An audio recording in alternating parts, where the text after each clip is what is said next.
Be focused be alert में मैं अली आपका स्वागत करता हूं। आज की इस वीडियो में हम जानेंगे डीएनए मॉलिक्यूल की घुमावदार संरचना के रहस्यों से पर्दा उठाने में अपनी अहम भूमिका अदा करने वाले महान ब्रिटिश मॉलिक्यूलर बायोलॉजिस्ट, बायोफिजिसिस्ट और न्यूरोसाइंटिस्ट फ्रांसिस क्रिक के बारे में। इनका पूरा नाम फ्रांसिस हैरी कॉम्पटन क्रिक है। इनका जन्म 8 जून 1916 को इंग्लैंड में हुआ था। इनके पिता का नाम हैरी क्रिक था, जो एक जूते की फैक्ट्री चलाते थे, और इनकी मां का नाम एनी एलिजाबेथ क्रिक था।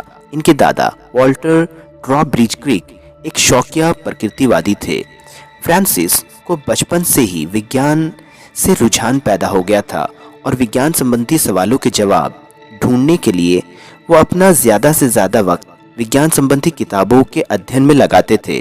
फ्रांसिस के माता पिता उन्हें बचपन से ही चर्च ले जाते थे, पर 12 वर्ष की उम्र तक पहुंचते पहुंचते उन्होंने चर्च जाने से साफ इनकार कर दिया, क्योंकि वो धार्मिक विश्वास की विषय वस्तु को वैज्ञानिक अनुसंधान के माध्यम से समझने के पक्षधर थे। फ्रांसिस के एक अंकल थे जिनका नाम वॉल्टर क्रिक था, जो एबिंगटन एवेन्यू के साउथ साइड में एक छोटे से मकान में रहते थे। उन्होंने फ्रांसिस के अंदर बचपन में ही वैज्ञानिक प्रयोग और अनुसंधानों के प्रति रुचि जगा दी। उन्होंने बचपन में ही फ्रांसिस को फोटोग्राफिक प्रिंट बनाना, अलग अलग रसायनों से प्रयोग करना और कांच को फुलाना सिखा दिया था। फ्रांसिस की उम्र जब 8-9 साल के करीब हुई तो उनका दाखिला नॉर्थैम्पटन ग्रामर स्कूल में करवा दिया गया। इसके बाद उनकी उम्र जब लगभग 14 साल की हुई तो उनका एडमिशन लंदन के मिल हिल स्कूल में करवा दिया गया, जहां उन्होंने फिजिक्स, केमिस्ट्री और मैथमेटिक्स का अध्ययन जमकर किया।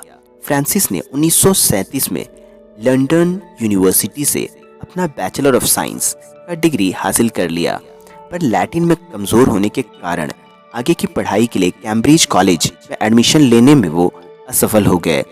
यूनिवर्सिटी ऑफ लंदन के एक घटक कॉलेज यूसीएल से फ्रांसिस ने अपनी पीएचडी शुरू की, पर द्वितीय विश्व युद्ध के कारण उनकी पढ़ाई बाधित हुई।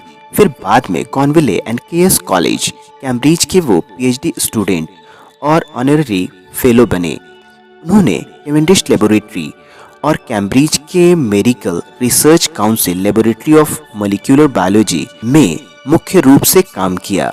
अधिक तापमान पर पानी की विस्कोसिटी मापने के लिए फ्रांसिस क्रिक ने एक पीएचडी रिसर्च प्रोजेक्ट शुरू किया, मगर उसी दौरान द्वितीय विश्व युद्ध शुरू हो गया और एक बम उनकी प्रयोगशाला की छत पर गिर गया, जिससे उनके प्रयोगात्मक उपकरण नष्ट हो गए। इस घटना ने फ्रांसिस के एक भौतिक शास्त्री के रूप में शुरू हो रहे कैरियर को लगभग ख़त्म कर दिया था।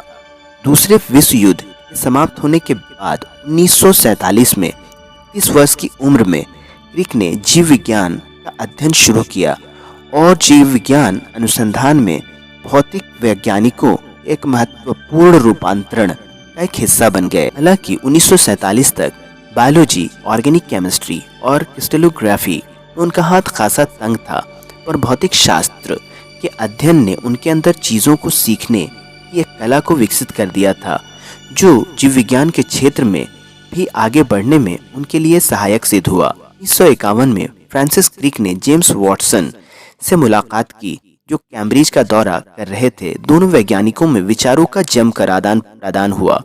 इसके बाद वॉटसन ने कैवेंडिश में रहना छोड़ दिया और उपलब्ध एक्सरे डेटा और मॉडल बिल्डिंग का उपयोग करके दोनों ने डीएनए की संरचना को हल किया।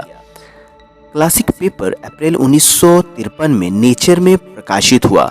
Francis Crick, James Watson, Maurice Wilkins को 1962 में डीएनए की संरचना को हल करने के लिए फिजियोलॉजी या मेडिसिन के नोबेल पुरस्कार से सम्मिलित रूप से सम्मानित किया गया।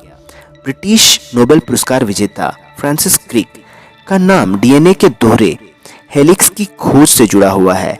इस खोज के महत्व का अंदाज़ा इस बात से लगाया जा सकता है कि इसे डार्विन के विकासवाद के सिद्धांत के बाद से जीव विज्ञान की समझ में सबसे महत्वपूर्ण प्रगति माना जाता है। इसके अलावा 50 साल से ज़्यादा के अपने शोध कैरियर के दौरान इस सैद्धांतिक जीव विज्ञानी ने एक्सरे विश्लेषण के माध्यम से अन्य महत्वपूर्ण जैविक अणुओं के संरचनात्मक अध्ययन में अपना महत्वपूर्ण योगदान दिया है।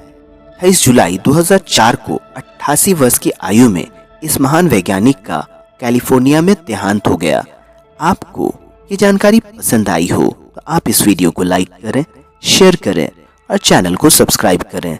तो मिलते हैं अगली किसी नई वीडियो में। तब तक के लिए अलविदा।